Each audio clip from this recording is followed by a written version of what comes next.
টলে গেল শুভমান গিলের চোখ ধাঁধানো ইনিংস, শশাঙ্ক সিংয়ের মারমুখী ব্যাটিংয়ে জয় পাঞ্জাবের। একসময় মনে হচ্ছিল অনায়াসে জয় পেতে চলেছে গুজরাট, কিন্তু আচমকাই শশাঙ্ক সিং ম্যাচের মোড় ঘুরিয়ে দিলেন।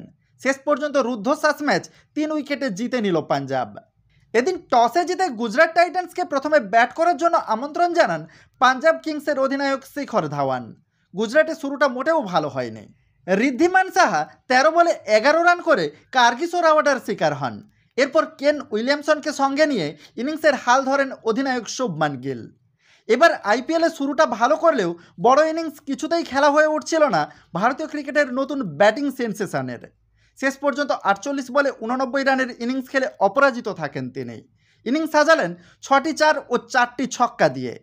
চমৎকার ব্যাট করলেন সাই সুদর্শনও। গুজরাটের সবথেকে ধারাবাহিক ব্যাটার 19 বলে 33 রান করেন। চলতি আইপিএলে প্রথমবার ব্যাট করতে নেমে বড় রান পাননি কেন উইলিয়ামসনও। তিনি 22 বলে 26 রান করে হারপ্রীত ব্রারের শিকার হন। শেষ দিকে রাহুল তেওয়াটিয়ার 8 বলে 23 রানের ইনিংসে ভর করে গুজরাট 4 উইকেটে 199 রানে পৌঁছে যায়। 200 রানের লক্ষ্যমাত্রা নিয়ে ব্যাট করতে নেমে মারমুখী মেজাজেই ইনিংসের শুরুটা করে পাঞ্জাব।